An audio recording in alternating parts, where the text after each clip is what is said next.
The woman's mouth opened, then shut. She hadn't expected that. Well, there was a rule. Did you check? She faltered. Her confidence wavered for just a second. But then, just as it seemed like things might calm down, something happened that no one saw coming. Before the woman could respond, a voice called out from the side. "Excuse me, officer." A man in a blue t-shirt, holding a plate of ribs, stepped forward. He had been sitting with his family a few tables down, watching everything unfold. Now, he pointed toward his own grill. "So, are you all shutting down all the BBQs? Or just this one?" The officer turned his head, taking in the man's setup, an identical grill, the same fold-out tables stacked with plates and drinks. The only difference: he and his family weren't being questioned. More murmurs rippled through the crowd. A woman pushing a stroller slowed down, glancing between the officers and the woman who made the call. Another man leaned on his bike, shaking his head. People weren't just watching anymore. They were choosing sides. The woman's face grew even redder. "I don't understand why I'm being attacked here. I'm just trying to enforce the rules." Marcus exhaled, trying to keep his cool. "What rules, ma'am?" His voice wasn't loud, but it carried. "There's no sign.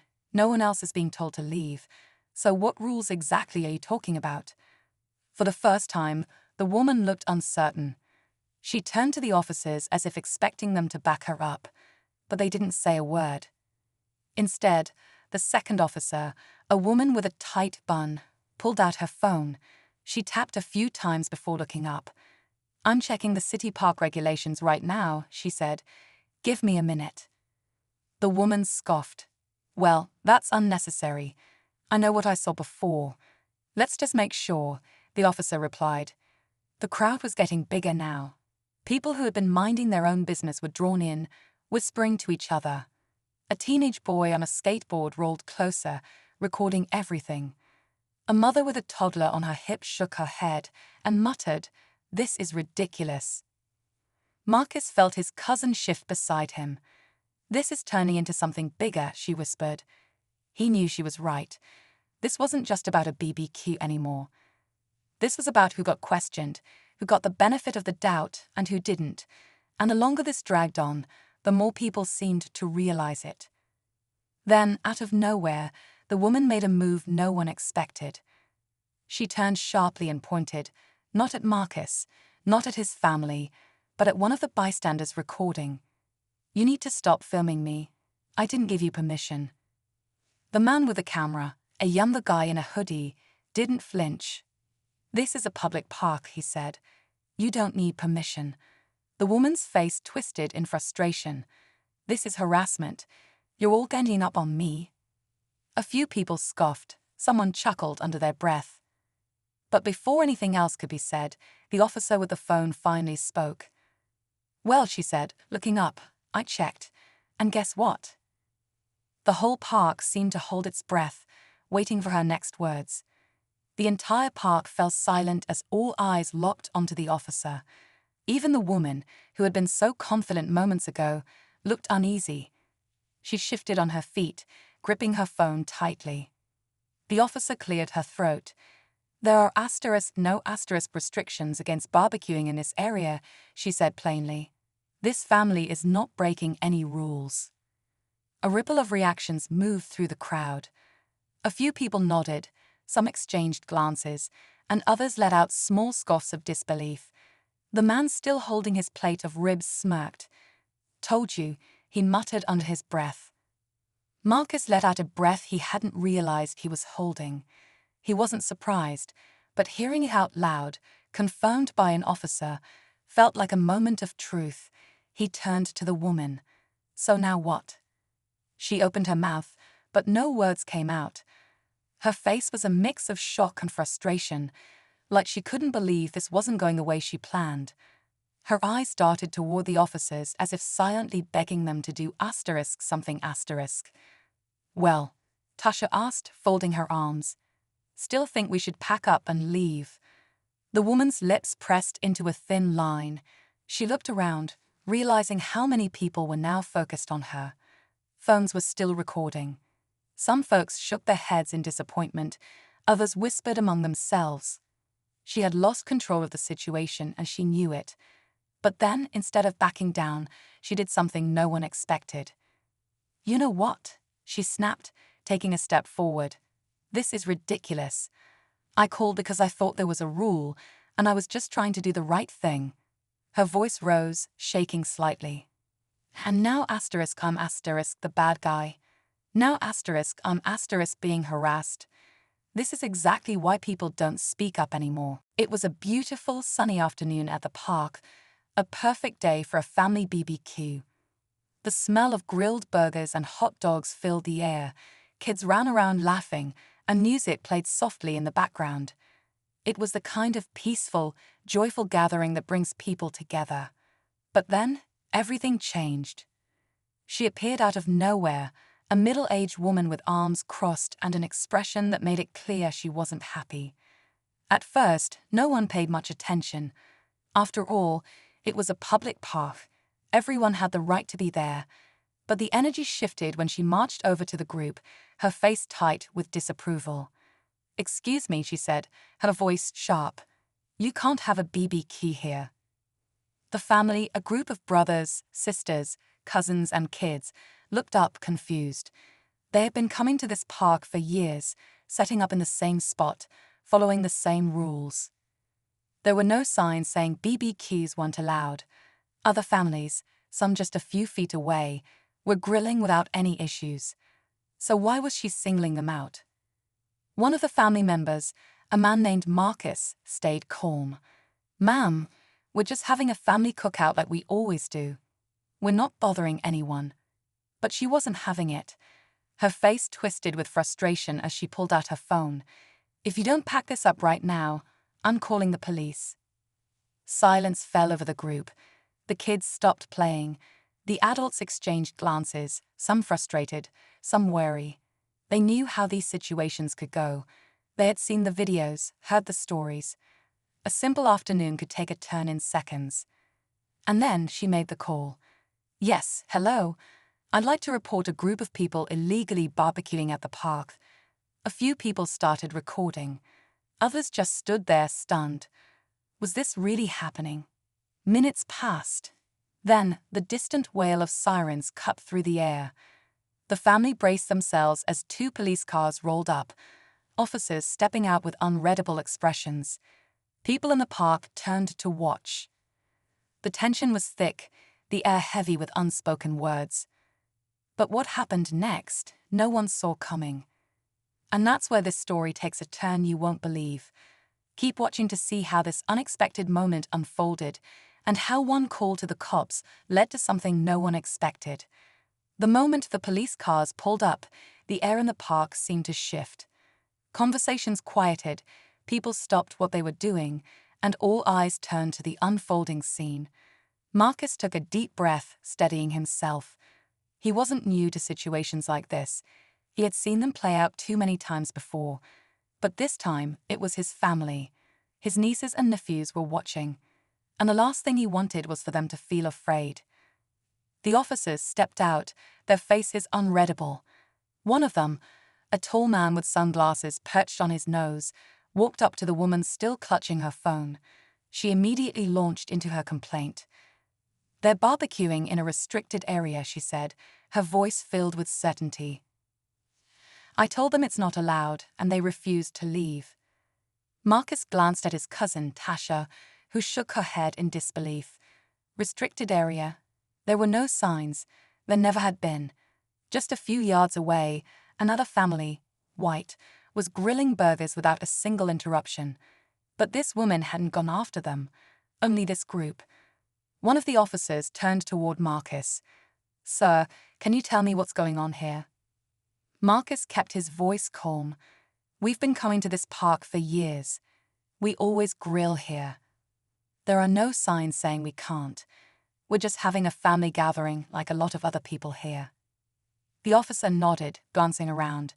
He could see the other barbecues going, the other families eating and laughing. A few bystanders had their phones out, recording. The tension was thick. But Marcus could see something flicker across the officer's face, hesitation, maybe even doubt. But before anything else could be said, the woman cut back in. "I don't care how long they've been coming here," she snapped. "Rules are rules. You need to do something about this." Tasha stepped forward then, unable to hold back any longer. "Ma'am, what rule? Where's the sign? If this was really about rules, you'd be complaining about everyone barbecuing, not just us." The woman's face turned red. "That's not the point." "Then what is the point?" Silence stretched between them. A few kids shifted uneasily behind their parents. A little girl clutched her father's hand. The energy was shifting. People weren't just watching now, they were reacting. A couple on a nearby bench shook their heads. A man walking his dog muttered, "Unbelievable." One of the officers exchanged a glance with his partner. He sighed, then turned to the woman. "Ma'am, do you actually have any proof that this area has restrictions?" Marcus barely had time to process what was happening before the flashing lights of the police cars filled the park. People turned, their conversations fading as the tension crept back into the air. Tasha grabbed his arm. "You see this, right?" she whispered. "I see it," Marcus muttered, his stomach tightening. This wasn't just a random patrol. The way the officers moved, quick, direct, this was intentional. They were coming for him. The lead officer, a stocky man with a shaved head, approached with a serious expression. "Are you Marcus Reed?" Marcus straightened, forcing himself to stay calm. "Yeah, what's going on?" The officer's jaw tightened. "We received a report of an altercation involving you. Witnesses say you were threatening a woman in the parking lot." A stunned silence fell over the group. Tasha let out a sharp laugh, but there was no humor in it. "Are you serious? Threatening her. We haven't even left this spot." Marcus clenched his fists, frustration bubbling inside him. He knew exactly what was happening. The woman hadn't just left. She had gone home, stewed in her anger, and then made another call. But this time, she hadn't just complained about a BBQ. She had escalated things, twisting the story, painting him as the aggressor. He met the officer's gaze, his voice measured but firm. "That's not true. We haven't moved from here. There are at least 20 people who can vouch for that." The officer's expression didn't change. "We still need to ask you some questions." A few people in the crowd started speaking up. The man with the ribs shook his head. "Officer, that lady was the only one making trouble. We all saw it. Nobody threatened her." "Yeah," another voice chimed in. "She was the one yelling. And now he's in trouble." Phones were out again, cameras recording everything. Marcus could see the tension on the officers' faces. They had to know this situation wasn't as clear-cut as the woman had made it sound. But once an accusation was made, things had a way of spiraling. Tasha stepped closer. "You're not seriously going to take her word over all of these witnesses, are you?" The second officer, a younger man, hesitated. His eyes swept over the crowd, the phones, the expectant faces. He shifted on his feet, looking uncomfortable. Then the officer with the shaved head sighed. "We're not making any arrests, but we do need to document this report. We'll be in touch if we need more information." Marcus exhaled slowly. He had a feeling that was the best outcome he was going to get. The officers exchanged a few more words, then turned back toward their cars. But before they left, the younger officer glanced at Marcus. "Watch your back," he said under his breath. "Something tells me she's not done yet." And he was right. Because later that night, when Marcus checked his phone, he saw it. A post. A long, angry rant from the woman. But the worst part.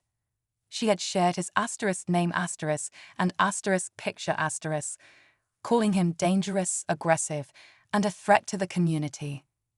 And that's when Marcus realized this fight was far from over.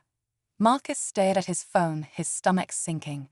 The post had already started gaining traction. Comments, shares, reactions from people who had no idea what really happened. Words like asterisk dangerous asterisk and asterisk aggressive asterisk stood out, twisting the truth into something ugly. He felt his pulse quicken. It wasn't just an accusation anymore. It was out in the world, shaping how people saw him before he even had a chance to defend himself. Tasha sat beside him, reading over his shoulder. "This is insane," she muttered. "She's straight up lying." He exhaled sharply, trying to think. He could feel the frustration building, but he knew reacting out of anger wouldn't help. Instead, he opened his messages. Notifications were already piling up. Friends checking in. Strangers sending messages, some supportive, others not. He scrolled past them and went straight to his camera roll, pulling up the videos from earlier. He had proof. So did half the park.